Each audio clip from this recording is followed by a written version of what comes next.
పరిస్థితి అదేవిధంగా ఇంకోటి మేము ఎప్పుడో నాన్నగారు ఇప్పుడు కాదు 2 సంవత్సరాల క్రితమే సరే ఏదేమైనా రాష్ట్ర నాయకులు జోన్ నాయకులు అందరూ బాగా కష్టపడి చేస్తారు.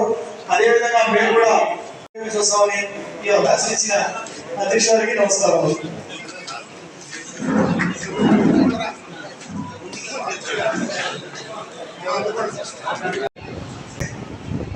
మీడియా మిత్రులు వచ్చారు.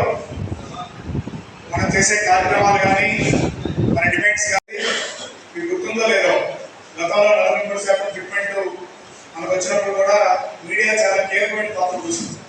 ఎందుకంటే ప్రభుత్వ ఉద్యోగులు ఏపీఎస్ఆర్టీసీ ఉద్యోగులకు ప్రభుత్వంలో విలీనం కాకముందు ఉన్నటువంటి పదోన్నతులకు సంబంధించినటువంటి విధి విధానాలతో విలీనం అనంతరం కూడా పదోన్నతులు ఇమ్మని ఉద్యోగ సంఘాల విజ్ఞప్తి మేరకు గౌరవ వీసీఎం ఎండీ గారు ప్రభుత్వానికి పంపించిన నివేదిక మేరకు పదోన్నతులు ఇచ్చేందుకు టీఆర్ఎన్బి అనుమతితో పాటు రవాణా మంత్రి గారు, చీఫ్ సెక్రటరీ గారు అనుమతిస్తూ ముఖ్యమంత్రి గారు గత నెల 28వ తారీఖున ఆర్టీసీ ఉద్యోగులకు సంబంధించి పదోన్నతులు గ్రీన్ సిగ్నల్ ఇవ్వడం జరిగింది. ఆ ముఖ్యమంత్రి గారు గ్రీన్ సిగ్నల్ ఇచ్చిన వెంటనే రాష్ట్ర వ్యాప్తంగా పదోన్నతులకు ఎదురు చూస్తున్నటువంటి సుమారు 6,000 మంది ఉద్యోగులు హర్షం వ్యక్తం చేయడం జరిగింది. ముఖ్యమంత్రి గారు పదోన్నతులకి గ్రీన్ సిగ్నల్ ఇచ్చినప్పుడు కూడా జీఏడీకి సంబంధించినటువంటి కొంతమంది క్రింది స్థాయి అధికారులు ఇంకా పాత పద్ధతిలోనే ఎట్లా ఇస్తామనే విధంగా మళ్ళీ కేసుని తిరగదోలే విధంగా నిర్ణయాలు చేస్తుండడం వల్ల ఇవాళ ఉద్యోగులందరూ ఆందోళన చెందుతున్నారు. అందుకే గౌరవ ముఖ్యమంత్రి గారు ఏదైతే పదోన్నతులకు సంబంధించి అనుమతులు ఇచ్చారో వాటిని వెంటనే ఇచ్చే విధంగా జీవో విడుదల చేయాలని చెప్పి ఏపీపీటీడీ ఎంప్లాయీస్ తరఫున విజ్ఞప్తి చేయడం జరుగుతుంది. ఇవాళ ప్రభుత్వానికి 6,000 మందికి పదోన్నతులు వస్తే ప్రభుత్వానికి కూడా మంచి పేరు వస్తుంది. కానీ అధికారులు చిన్న చిన్న షాకులు చూపించి పదోన్నతులు జాప్యం చేస్తే ప్రభుత్వానికి చెడ్డ పేరు కూడా వచ్చే అవకాశం ఉంది. కాబట్టి వెంటనే ముఖ్యమంత్రి గారు ఇచ్చిన అనుమతుల మేరకు వెంటనే ఆర్టీసీ ఉద్యోగులకు పదోన్నతులు ఇవ్వాలని విజ్ఞప్తి చేయడం అయితే జరుగుతుంది. అంతేకాకుండా కూటమి ప్రభుత్వం రావాలని ఇవాళ రాష్ట్రంలో ఉన్నటువంటి అన్ని కేటగిరీల ఉద్యోగులు, అన్ని విభాగాలకు సంబంధించిన ఉద్యోగులు, అన్ని డిపార్ట్మెంట్ ఉద్యోగులు కోరుకోవడం జరిగింది.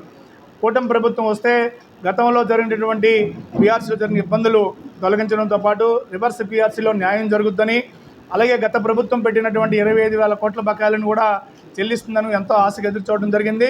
అంతేకాకుండా మా ప్రభుత్వం వస్తే ఎన్నికల ముందు కొన్ని హామీలు ఇవ్వడం జరిగింది కూటమి ప్రభుత్వం. ఈ ప్రభుత్వాన్ని ఉద్యోగ సంఘాలుగా, ఆర్టీసీ ఉద్యోగులుగా గొంతమ్మ కోరికలు ఏం కోరట్లేదు. ఎన్నికల ముందు ఇచ్చిన హామీ మేరకు ఐఆర్ వెంటనే ప్రకటించాలని విజ్ఞప్తి చేస్తున్నాం. అలాగే 12వ పీఆర్సీని వెంటనే నియమించాలని, గత ప్రభుత్వం బకాయి పెట్టినటువంటి 11వ పీఆర్సీ సంబంధించి 24 నెలల అరియర్స్ పీఆర్సీ బకాయిలు, అలాగే డిఏ బకాయిలు కూడా వెంటనే విడుదల చేయాలని కోరడం అయితే జరుగుతుంది. వెంటనే ప్రభుత్వం చొరవ తీసుకోవాలి. ఎందుకంటే రిటైర్మెంట్ అయిన ఉద్యోగులకు సంబంధించి సుమారు లీవ్ ఎన్కేష్మెంట్ సంబంధించి 3 సంవత్సరాలుగా బకాయిలు రాలేదు. అలాగే గ్రాడ్యుయేట్కి సంబంధించి గత ఏడాది డిసెంబర్ నుంచి కూడా బకాయిలు రాలేదు. రిటైర్మెంట్ ఉద్యోగులు బకాయిలు తీసుకోకుండానే కొంతమంది చనిపోవడం కూడా జరుగుతుంది.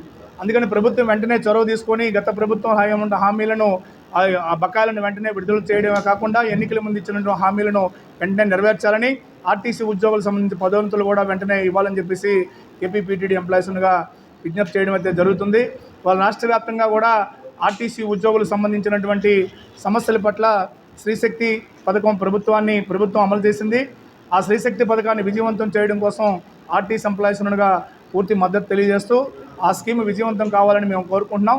ఆ స్కీమ్ విజయవంతం కావాలంటే దానికి సంబంధించి కొన్ని సూచనలు కూడా ప్రభుత్వం దృష్టికి తీసుకెళ్లడం జరిగింది. వాటిని కూడా నెరవేర్చాలని చెప్పి సందర్భంగా విజ్ఞప్తి చేయడం అయితే జరుగుతుంది. రాష్ట్ర ప్రభుత్వం గత ఎన్నికల్లో ఇచ్చిన వాగ్దానం మేరకు కూటమి ప్రభుత్వం ఏర్పడిన తర్వాత సూపర్ 6లో భాగంగా ఆర్టీసీలో మహిళలకు ఉచిత ప్రయాణాన్ని, స్త్రీశక్తి పథకాన్ని అమలు చేసింది. ఈ అమలు సక్సెస్ఫుల్గా నడిచేదానికి ఆర్టీసీలో పనిచేస్తున్న ఉద్యోగులందరూ కూడా శక్తి వంచన లేకుండా పనిచేస్తూ ప్రభుత్వానికి మంచి పేరు తీసుకొస్తున్నారు.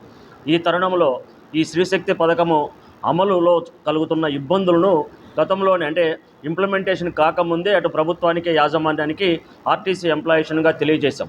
ఇప్పుడున్న బస్సులు సరిపోవు, ఉద్యోగులు సరిపోరు. అంటే ఇప్పుడు ఇమ్మీడియట్గా 3,000 కొత్త బస్సులు, 10,000 మంది ఉద్యోగులను అపాయింట్మెంట్ చేయాల్సిన ఆవశ్యకత ఉంది. తద్వారానే స్త్రీశక్తి పథకము అమలవుతుంది, సక్సెస్ఫుల్ అవుతుందని చెప్పేసి తెలియజేశాము. ఇవాళ క్రూ తక్కువగా ఉండడం వల్ల, ఉద్యోగులు తక్కువగా ఉండడం వలన, బస్సులు తక్కువగా ఉండడం వల్ల ఓఆర్ పెరిగి మహిళలు విపరీతంగా బస్సుల్లో ఎక్కడం వలన ఉద్యోగస్తులు తీవ్రమైన ఇబ్బందులు పడుతున్నారు.